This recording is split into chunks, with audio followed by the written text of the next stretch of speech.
Når vi snakker børns læring i skolen, så er Vygotskis model rigtig god at bruge. Zonen for nærmeste udvikling, hvor vi har, kan man sige, den inderste, det er det, man kan. Og den gule cirkel, det er kan næsten, og den yderste, det er det, man ikke kan. Og hvis vi tænker det sådan i forhold til børns følelsesmæssige tilknytning til en skole-hverdag, så kan man også formulere det som, at den inderste, det er der, hvor man er tryg, hvor man kan hvile i de aktiviteter, der bliver stillet foran en, hvor at den gule zone, det er der, hvor man skal stå lidt på tær, læringszonen, og så den røde zone, det er panikzonen, det er der, hvor man virkelig er i tvivl om man kan nå i mål, og måske også oplever at gå lidt i panik.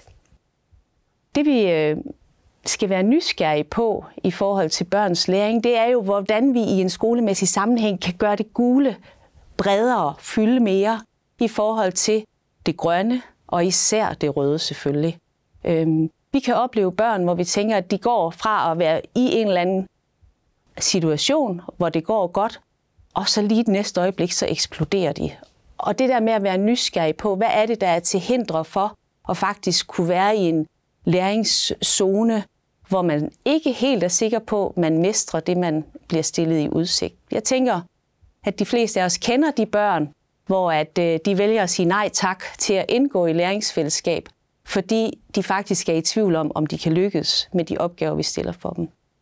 Så modellen, altså Vygotskis klassiske model, men hvor vi så er nysgerrige på, hvor bred er læringszonen egentlig for den enkelte elev, eller for klassen, eller for vores årgang.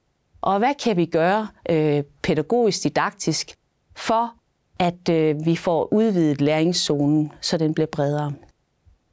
Man kan bruge modellen både i sit team. Man kan også bruge det sådan som hele skole, altså til at analysere praksis ud fra. Og man kan faktisk også bruge den sammen med eleverne, hvor man er nysgerrig sammen med dem på, hvornår er det, de oplever at være i en tryg zone, hvor de er sikre på, at de mestrer opgaverne, og hvornår er de i den her læringszone, hvor de bliver nødt til at bede om hjælp, eller spørge markeren, eller på en eller anden måde i hvert fald stå lidt på tær, som jeg sagde før. Og hvad det er, der sker, når elever ryger ud i panikzonen. Og det kan jo se ud på mange måder, når man er i panikzonen. Det kan være der, hvor man pludselig oplever som professionel, at der er elever, der trækker sig og pludselig skal rigtig meget på toilet. Det kan også være elever i de mindre klasser, vil de måske trække ned under bordet. Eller det kan i de ældre klasser, der kan det være elever, der pludselig resignerer, så de er til stede, men de er ikke rigtig til stede. Vi har ikke helt fornemmelsen af dem som værende deltagende. Så det kan jo være udtryk for, at det faktisk er elever, der er i panikzonen, og så har man forskellige måder at regulere sig på. Og så er der jo endelig de elever, hvor man kan sige, at der er en meget udadreagerende adfærd, så de er meget tydelige i, at det her, det er ikke noget, jeg kan finde ud af, og jeg har brug for hjælp. Og det skal vi jo hele tiden tænke, at når elever når ud i panikzonen, ligegyldigt hvilket udtryk det har, så er det børn, som har brug for, at vi som de voksne tager ansvar og hjælper dem tilbage, enten i læringszonen, men hvis de har været meget langt ude i kaos og panik, så skal vi have dem helt ind i komfortzonen, hvor de føler sig helt trygge igen, og så kan vi lige så stille og roligt bevæge os ud i den gule zone, i læringszonen igen.